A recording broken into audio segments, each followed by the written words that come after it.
Daniel and Ghana, all the way from Nigeria. Amen. But before Bishop comes, amen, let me introduce our daddy that just walked in. He's a Bishop. Yeah, Agada.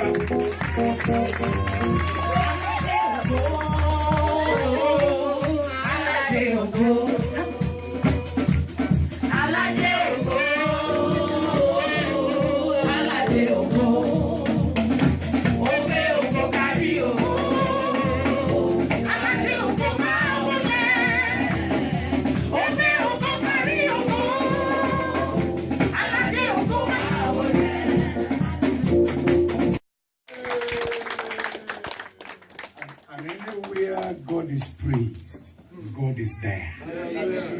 And I know why God is here. Because there are places you go to preach and it's difficult preaching. Very difficult preaching. But here it's easier to preach because the presence of God is here.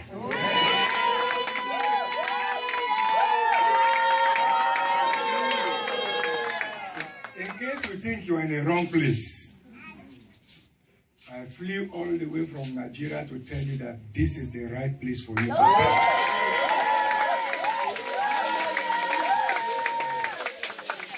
Those that left, they are coming back. But when they come back, they will join the queue behind me. I was praying for the service. Yesterday I got unusual burden for the service. I was praying and the Lord opened my eyes. He said, by this time next year, it will be a cross-cultural congregation. I saw white people trying to dance like Yoruba people in the presence of God. Take note of what God has said. If God said it, He will do it. Right now. And how He will do it is beyond the comprehension of our brain. He knows how to do what He has said. And God said, I will make the people here mighty and influential. Please take note of what God is saying. Write it down if you can. When it begins to happen, you will return the glory to Him. He will make you mighty and influential. What that means is that you will get bigger. You will get larger. Your influence and affluence will get bigger. And a little shall become a multitude. One shall become 1,000. He will take you from the backyard to the front. He will change your own story. Am I in church this morning at all? Can I hear an amen that will provoke my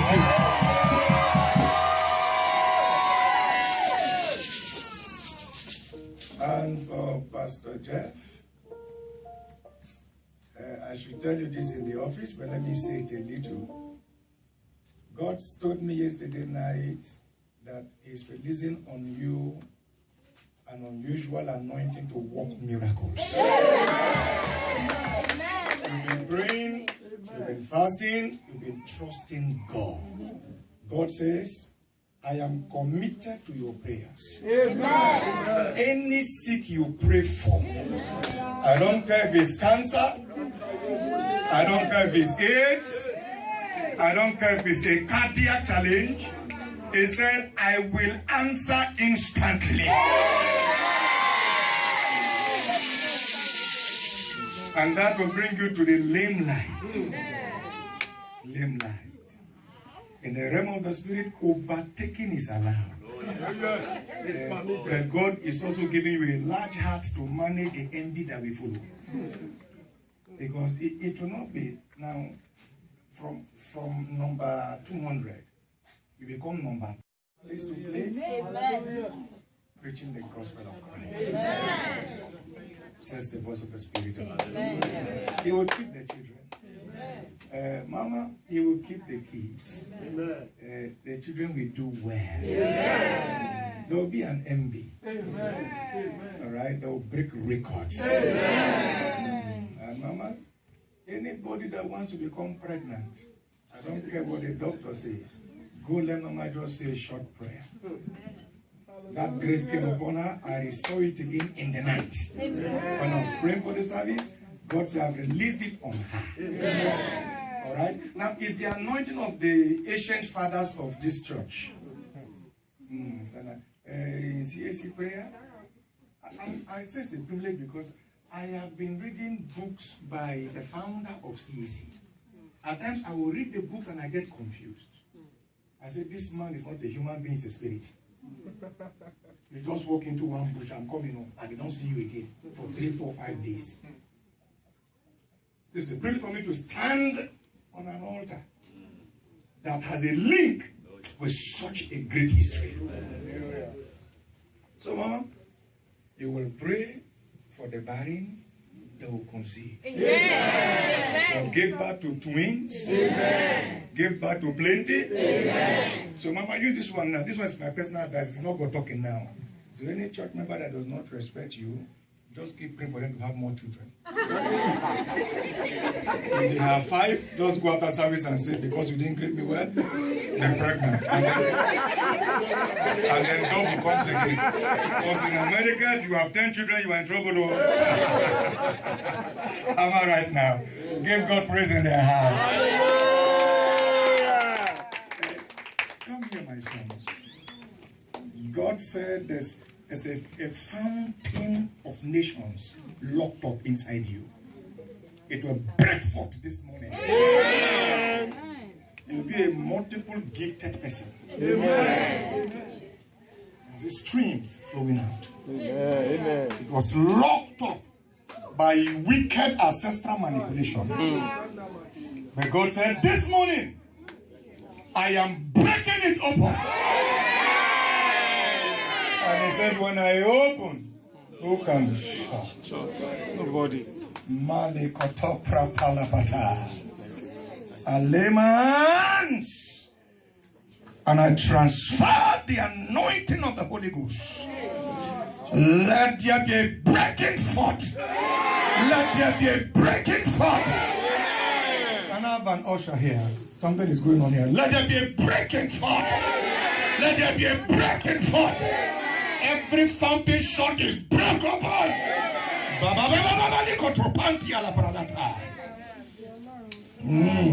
Maladaba le katala broto palata. Aha, let it flow. Let it flow. Let it flow. You can't be connected to the gas turbine that drains electricity and not carry electricity. It is settled. Your father fasted for 7 days just last month for you. Call him, he will confirm it. 7 days. The first 3 days without food. Because after the 3 started drinking water, started doing it from 6 to 6. It's a confirmation. It's not because you deserve it, it's because prayer has been invested. So beginning from now, everything that concerns you will change. Amen. Always remember, I don't deserve it. It's the labor of others that I've entered into. May God give you understanding. Amen. I want to appreciate Reverend Jeff Abayomi Fashino. Did I get it well? Yoruba will say it's Fashina. Yoruba will say Fashino. Did I get it, sir? That's right. Correct. Please, when I'm trying, let me know I'm trying. Well, at least I've got a brother in Maryland now. Hallelujah. I want to appreciate him and the wife. I've added some 10 kg since I came. I eat eat and eat and eat. And I said, oh, please, I'm a man of God, let me fast a little. I woke up the other morning and ate. The emphasis in verse 2, but let's read verse 1. Blessed is everyone that feareth the Lord, that walketh in his ways. For thou shalt eat the labor of thy hands. You pray this prayer in 1 minute. Lord, let me eat the labor of my hands. Let me eat the fruit of my labor. Amen. Are we together now? Now lift your right hand above your head as high as you can and say this after me. Say, my Father, my Father. My Father, my Father. My Maker and my God. My Maker and my God. I cry to you this morning. Let me eat the fruit of my labor. Prayer in the name of Jesus. Just 1 minute prayer. I will eat the fruit of my labor. I will eat the fruit of my labor. You will eat the fruit of your labor. To all the mothers in the house, when your children will be getting married, there will be no stepmother there. Amen. You give birth, you go through the pain of birth, you support your husband, you raise the children. When it is time for honor, they say you have cancer, and then you die.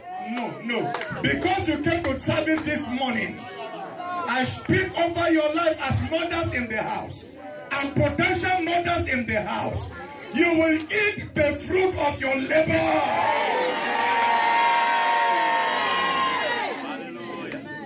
And I pray for the men. After all your pressure, after all the bills, after being the head of the home, and then one uncle is standing in your place when your sons and daughters are doing gloriously. I command in the name of Jesus, your place is not vacant. Another will not take your place. I am speaking, I won't want to prophesy because we have no time. But I am using this young man as a point of contact. You see, there's something that runs in your family that makes them the fruit of their labor. When it's time for it to happen, something just goes wrong. It slips off their hand. I use as a point of contact to every one of you here. For all the men here, I speak into your life. You have labored. You have planted. You will harvest it. You will live long in the name of Jesus. You will eat the fruit of your labor in the name of Jesus. America will not vomit you. The earth is the Lord and the fullness thereof. This state of Maryland belongs to God. You are not here by accident. He brought you here. And I address the land. I speak to the land. This land will never vomit you. You will flourish in this city. You will flourish in this country. You will eat the fruit of your labor in this country. Anything you thought will prosper, let that time and echo like a thunder. All the forces of darkness at home who are doing their best. You are here fighting prejudice. You are here trying to cope with the system, fighting. And they are at home calling you back for nothing. Anyone that mentions your name for evil, any Baba they consult against your life, in order to sponsor misfortune into your life, let both Balaam and Balak die. Let both Balaam and Balak die. In the name of Jesus Christ. It is well with you. Amen. Oh, it is settled. Amen. You will be more American than the real Americans. You will eat the fruit of your labor. Amen. said the glory of God in the house. Because I see destiny's being fixed. I see your life being rearranged. I'll talk to you later. Your faith is pulling me. Let me preach first, my son. Alright? But I see things happening already. I see things happening already. Don't worry. It is getting better. Amen. You in particular is getting better. Amen. All right. You will not be permitted from here. Amen. It is getting better. Amen. Let's hear the word first. Now, don't be angry. Just take a Bible with me. Stand with me briefly. I'm stopping now. Take a Bible with me. Let you sit down. Please. I'm sorry. Forgive me. We have read our text already during the Bible reading. I'd like to just draw emphasis to verse 12 to verse 16 quickly. Esther chapter 4, verse 12. Our text actually Esther chapter 1, verse 1 to 17. Let's just look at verse 12 to 16 quickly. All right? Amen. Let me read from here. All right? If you are sitting up, please try and stand up. It's a mark of respect to God when we read our text standing. After that, you can sit down for as long as you can, if you wish. Are we together now, church? Esther chapter 4, emphasis from verse 12. So let me read from here. And they told to Mordecai Esther's words. Then Mordecai commanded to answer Esther, think not with thyself that thou shalt escape in the king's palace, the king's house, more than all the Jews. For if thou altogether holdest thy peace at this time, then shall their enlargement and deliverance arise to the Jews from another place. But thou and thy father's house shall be destroyed. And who knoweth whether thou art come to the kingdom for such a time as this? Then Esther bade them return to Mordecai this answer. Go gather together all the Jews that are present in Shushan and fast ye for me, neither eat nor drink 3 days, night or day. I also and my maidens will fast likewise, and so I will go in unto the king, which is not according to the law.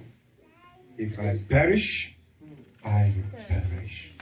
Holy Spirit of God, you are the third person of the Godhead. You are the powerhouse of the Godhead. The Father is seated on his throne as the CEO of the universe. The Son is seated by his right hand, administering as a high priest in the tabernacle not made by hands. You are the only one that is on earth. This is your era, Holy Ghost. And Jesus said, when you come, you will reveal the Son to the church. You will teach us all things. You will reveal the truth to us. Holy Ghost, take me by the hand. Amen. Take everyone by the hand. Amen. From where we are to the place of revelation. Amen. Let the treasures of the word of God come alive. Amen. Feed us this morning with your revelation. Amen. That will transform our life. Amen. In the name of Jesus Christ. On the message titled, God is looking for who to bless. God is looking for who to bless. How can you say that when there are many people actually looking for God to bless them? Hello, church? How can you see the masses, the world suffering, and you are saying God is looking for who to bless when there are many people in their need to be blessed? For the fact that you are looking, you are in their need of a blessing does not mean God is not looking for who to bless. Hello, church. We are in a generation where, as Christ was walking through, everybody was touching him. But only one touched rightly and got the miracle. There are many people saying, Lord, Lord, Lord, Lord, I need a touch. I need your breakthrough. And they're trunking him, touching him. But he is looking for who to bless. The blessings of God upon a man is an investment from God. And God does not make investment without purposes.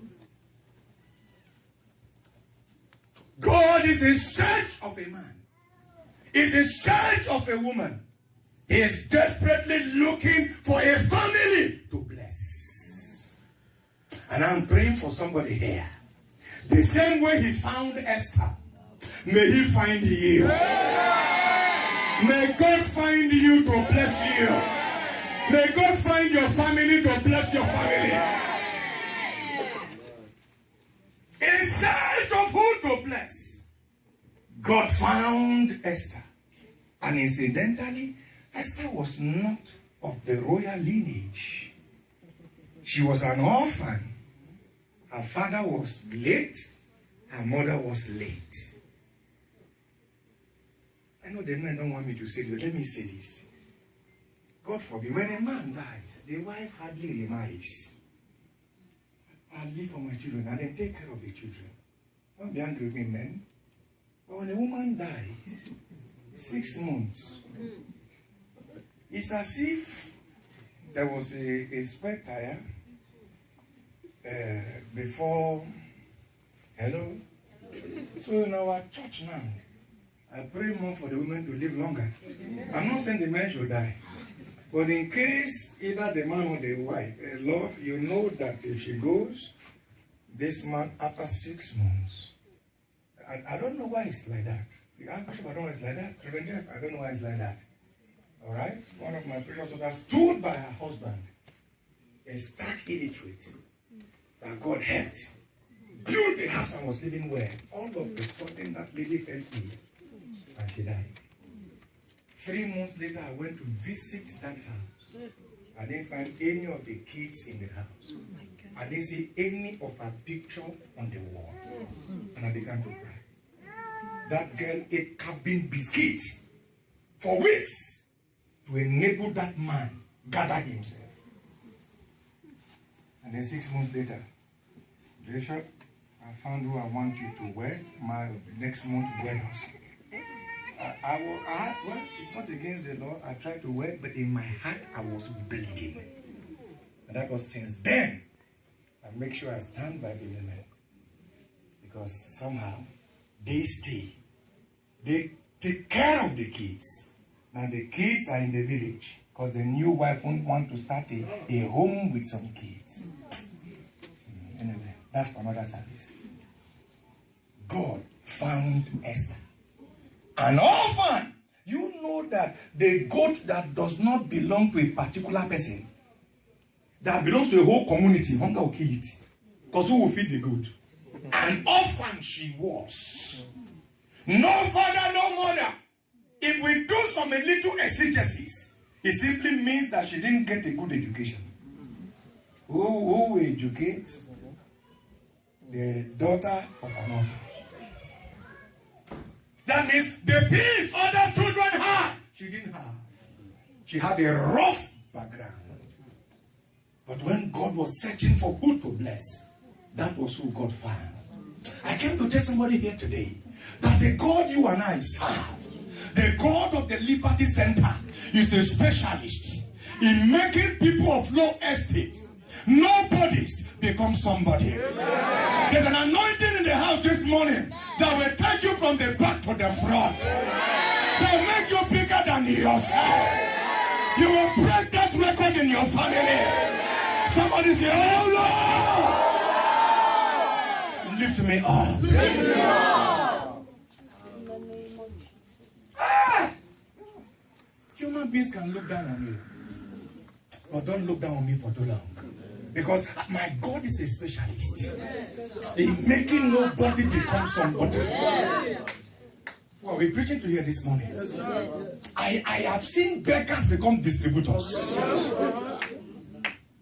I have seen the stone that the builders have rejected become the cornerstone. Because the Bible says promotion does not come from the south, east, or west. It comes from God. He said, I will show mercy to whom I will show mercy. When it comes to your lifting, God does not do democracy to lift you. Doesn't need their vote. I speak to somebody's life here. The same God that took Esther from the background and made her a queen. Let that same God visit you. Visit your spouse. Visit your children. Visit the Liberty Center. Let them tell an echo like a thunder. And look down on me. Anyone say neighbor? Neighbor. Don't disrespect me. I serve a God. Can use nothing to make something.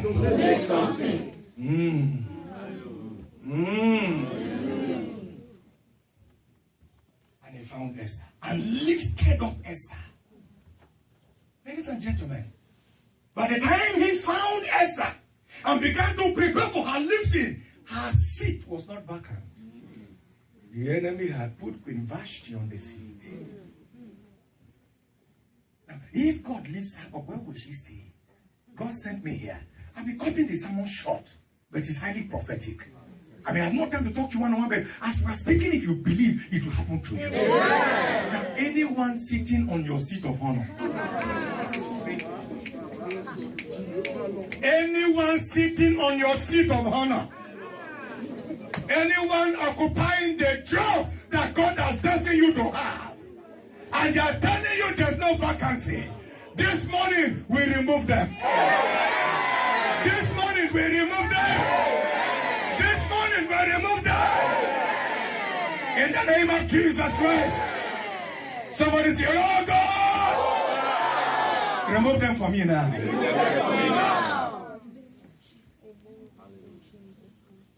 And out of a little mistake, Vashti committed. By royalty, she knows that the king is a small god. She was a daughter of a king. So she understood what royalty is. But when God wants to mess up your enemies, he makes them make cheap mistakes. Yes. You see that person trying you on your job, always trying to mess you up. As you go back to work this week that began today, she will mess up. He will mess up. And then we give you space. The mistake she will do and they will do is the one that will make them fire her.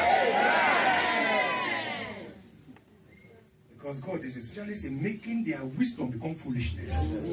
He makes diviners mad. Are we in church this morning? Yeah. So eventually Esther was lifted. See that, let's continue. If she was lifted, protocols were broken, natural law suspended, and she was lifted. A king shouldn't marry a daughter of nobody.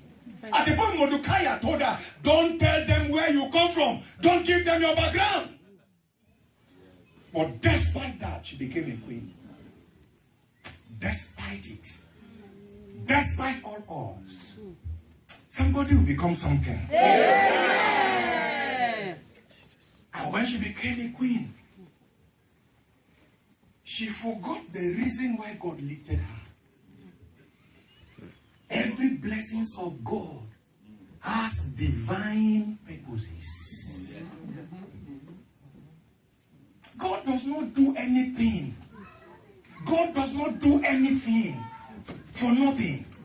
He's so detailed and organized. How do I know? God did not create the cow before he created the grass. Read the story of the creation. If God had created man on the first day, man would have drowned. Because there was water all over the surface of the earth. Man would have drowned. So he created the earth first. He fixed electricity through sun. They gave us a dimmer light for moon in the night. And planted a garden. Then on the sixth day, he made man. He's so organized. He's so detailed. He even knows the number of the hair on your head. Was the extra you added? Sorry, don't be angry, man. I was just kidding. And for those of you men that some have gone, mine has started, but let it stay longer. You know, it has just gone. It's just going up. It's just going up. Reverend Fash, I see something. I see something. It's just going. And even the remaining one, he knows the number of your hair. So detailed God. So he will not do anything without purpose. God, who knows the end from the beginning, saw Haman rising. Haman the Agagite. He knew that the time will come that Haman will want the kingdom of God destroyed. And so at the same time, he was raising Esther. When that decree was passed, Esther was already queen in the palace.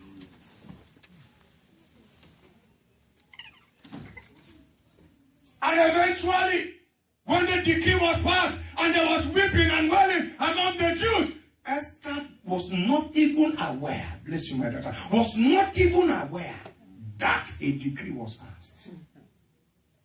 Because when she entered into royalty, she forgot the purpose of the royalty. She thought that God just lifted her up for the fun of it. This is where many Christians fail. This is where we retard our growth. This is where we fail God. She was there learning how to catwalk as a queen. She was there learning how to enjoy royalty. You see, to adjust from poverty to abundance, the reason why God lifted her. Somebody say, I am lifted for a purpose. And the day you forget the reason of your lifting, you are in trouble. The river that forgets her source will dry. She was enjoying. No, Father, let me enjoy what I have lost. And she was raptured in the joy of her new reform and her new level that she forgot why God lifted her. How can a decree be passed that at a certain day, 2 weeks from that day, that all the Jews will die? And the queen was not aware. She was the first lady of the nation. Haman made sure she was not aware, and she too forgot why God lifted her. This morning there will be repentance. Amen. Because I see a few of you, the reason why you are struggling is because when he lifted you, you forgot why he lifted you. And God sent Mordecai to him. He said, Mordecai, go and tell her. Remind her of why I lifted her. She was not the most beautiful girl in that beauty pageant. It was me that brought her there. Remind her of her background. She had no mother, she had no father. She had no good education. I brought her there. I came to remind you here today. You didn't come to America by chance. God brought you here. Others that the police took and deported back, you're not better than they are. But somehow, he brought you. And he kept you. And today you have got some green card. Today you are a citizen. Today you are trusting God to be planted. He sent me as Mordecai to remind you, you are not just here to enjoy the systems of America. You came here because God has a reason for you to be here. He blessed you for a purpose. He lifted you for a reason. Somebody say, oh Lord. Oh Lord. Help me not to fail here. Help me not to fail you. Say it again, oh Lord. Oh Lord. Help me not to disappoint you. Help me not to disappoint you. And may you have Mordecai in your life. Amen. Don't shut people out of your, especially your pastor, out of your life. You came to America now, so nobody can talk to you. Nobody. Look, don't come to a stage in your life where nobody can talk to you. Liberty without check is disaster in disguise. It's a Boko Haram bomb waiting to explode. You travel, pastor does not know. You do things nobody knows. You have become the Oba of yourself. I came to humble you. God said, tell him where he's coming from. Let him know that it's my hand that has brought him thus far. The exams you wrote and passed, others wrote and failed.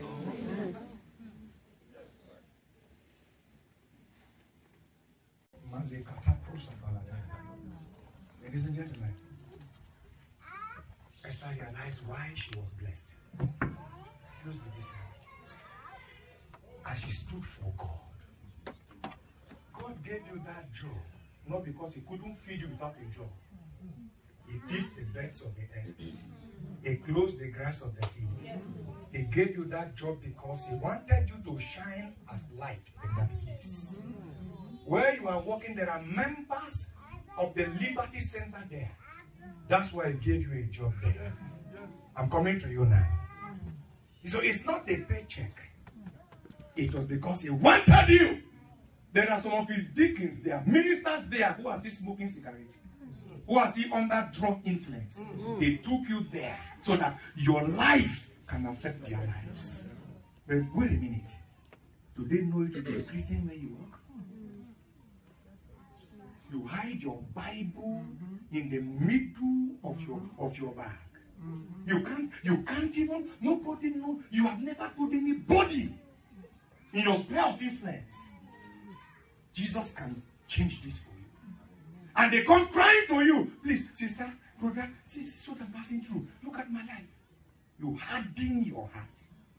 And God is saying, I gave her the job so that that man who is destined to be a minister, who is now a sinner, can be saved. How many times we fail God?